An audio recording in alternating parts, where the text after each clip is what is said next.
There is far more to literacy than reading and writing. It's about having the essential skills to get what you want out of life and to be a part of everyday society.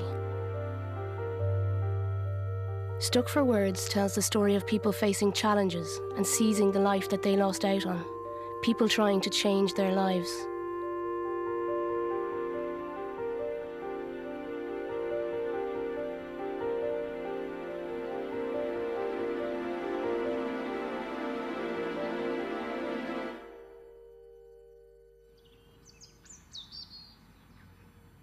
Tom Flynn was born and bred in East Limerick. However, living and working in rural Ireland is not as simple as it used to be. For most of his life, Tom created an existence that would hide his inability to read and write, leaving a life of anxiety and silence. The biggest problem is when you can't read and write, that people will find out your problem. You just kind of build up the fear in yourself, and you just don't want anyone to know. Her eyes did shine like silver bright, are the stars of every dawn. Her smile she had. This part of Limerick has a strong tradition of music and storytelling. The Rambling House is a place where the community gathers, and Tom is part of that community. But there has always been a sense of separation. Rambling House is where people sit down, 20 or 30 of them, and one of them will sing. The other one will tell a story, and the other one will play an accordion. I went up one night and I wasn't happy. I felt an edge, kind of. I wouldn't tell the people that was there on the night. But I'd rather do something or else not go there at all. I felt a kind of fear there, a fear of being asked to do something. I mean, you can't read, you're only singing bits of songs. I hope to sort that out shortly. That I might see no more. It's something I wanted to do all my life. If I could sing my own song, I'd be very happy if I could do a song, a full song, start to finish. I don't care whether it's holding up a page in front of me or not, I'd be happy once I can do that. It's something I wanted to do all my life.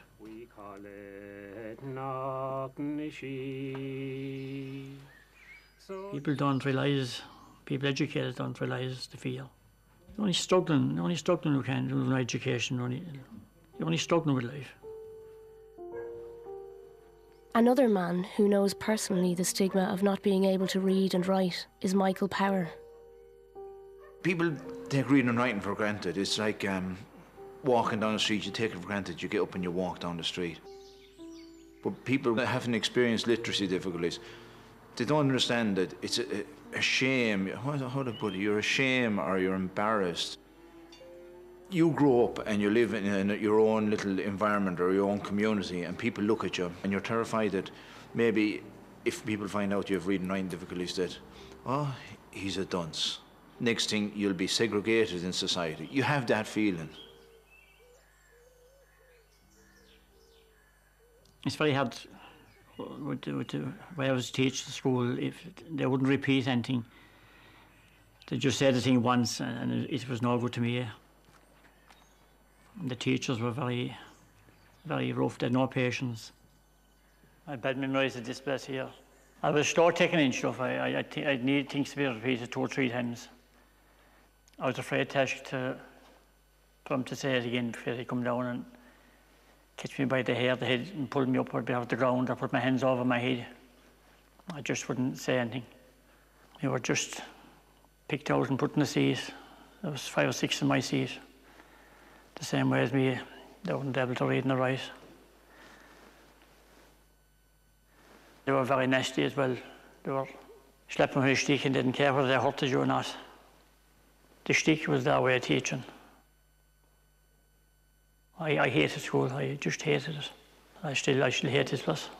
I hate the sight of it. I left school not able to write my own name, read nor write. So when I went back to education, it was the first thing I done. It was pure misery. My opinion was that if we had a good band of cows, 50 or 60 cows, you would be a teacher. But if we were out of a cottage, you were just left there. You were made dirt of, like.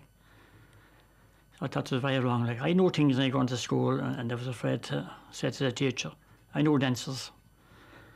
I got such a groan because if we missed one, if we said the wrong thing, but I know things, but I just said nothing. I just packed in. Over 30 years after leaving school, Tom Flynn made the decision to return to education. I left school at 14 and got work in a farm because there was no reading or writing in that. I was always afraid people would look down on me. When you cannot read and write, you feel you can't talk to people who are more educated than you. That's very good. He went to a rural primary school and he had a female teacher for the first 2 years who he seemed to have got on quite well with. And then he progressed into the higher class and he had a male teacher who he was in awe of and would have been afraid to ask any questions if he didn't understand. So he obviously got left behind then. He would have been sort of one of the people would have been lost. Potato brought to Ireland by Sir Walter Raleigh in 1690. That's the first point, okay? Mm-hmm. Over the years, the potato had become the staple diet of Irish peasants. Do you know the peasants are the really poor people? Mm-hmm. These peasants lived in poverty and small holdings became smaller. So are you happy enough with the understanding of it? Oh, I am, yeah. But I'm not ready for reading it just. Right, that's fine. But do you understand the sort of the story of it? Oh, I do understand the story. Because it is important that you understand from the beginning how it came about. Yeah. All right. Yeah. Okay. I remember quite clearly when I first started working with Tom, he was very reserved and very, very conscious of his literacy difficulty. There would have been a stigma, as he felt, attached to the fact that he had literacy difficulties. He would park his car sort of away from the centre where the classes were held, just in case somebody might see the car and might even think that he was at the literacy classes, even though there would have been other classes going on at that centre. He would sort of have that narrow thinking that, oh, people will know I've gone to that particular class, even though they may not. It is very prevalent, and especially in rural communities where, you know, people would tend to know people more than they would in a city environment. I'd say I was going to get a kind of a nervous breakdown or something because they just should be building up inside you all the time, the fear. The secret that you had in here that was one of the most deepest secrets you could keep in your life. You were going to tell somebody else about it. And there was huge fear in that. It was a nerve-wracking experience to go in and tell a grown woman that she had reading and writing difficulties. And it was the sweat in the palm of the hands and going into this school environment that I hadn't, the memories weren't that nice. This is going to be like school, I said in my own mind. I won't be staying very long here now. But when I got in there, it was completely different. It was a different setting altogether.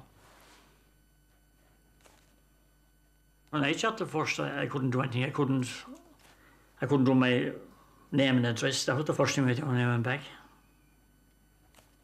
When I changed house, then I had to change the address again, so that was another challenge for me. Different words again, so I kept going over that and kept doing it till I was happy about writing.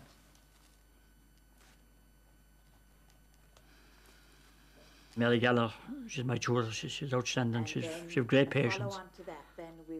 I do so much every night and I keep at that till I know it. And if I have any problem, I'll read it and I get her to read it a couple of times first. And I'll read it in myself and I get it after 3 or 4 nights.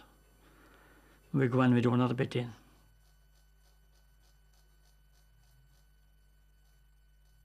Tom decided he'd love to sing a song, and we said, fine, choose one, and this is the one he chose.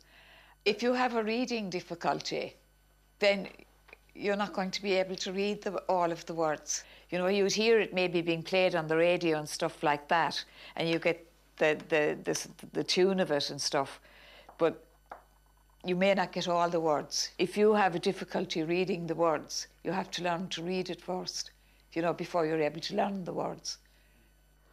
21 years.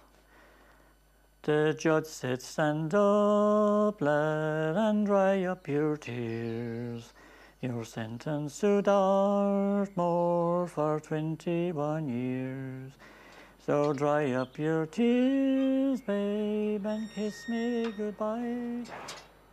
A learner will have, you know, interests or goals or hobbies, say wanting to learn a song, and you will develop your lesson plans round that goal. So must you and I hear the rain coming, 'twill be here at night, to take me to Dartmoor to serve up my time. He would have heard that song, and he did like it, and that was his goal, to learn that particular song. So it gives them a confidence to start with if they're familiar with the vocabulary that would be involved in any particular learning goal. For years, buying and selling cattle at the local mart in Kilmallock was a source of fear for Tom.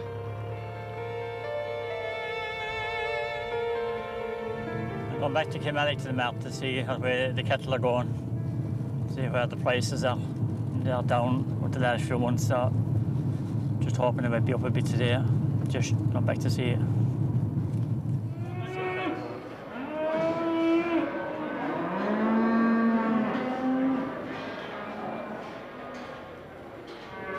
When I started buying cattle first, it was no bother buying, but there's terrible paperwork tied up in them now. There's no day but something will come in the post. You have to be able to sort things out. I have good friends that will sort things out as well, like, because some things can be over your head. You don't know what they're looking for on the forms. I just get them checked out at the class. Because I used to feel them before, and it was a pure disaster to come flying back again. Like. He's been told, you know, he's been told at 6:50, open, round about every way at 6:50. It's cattle are happy, they come there when you just, yeah. 20, 30, 40, 440, a little bit 440. Okay, round about every way 440. A lot of the paperwork, you just don't know what they're looking for. The way they put it down in the paper, it's very hard to know what they want. I think they're waiting for you to walk into a trap.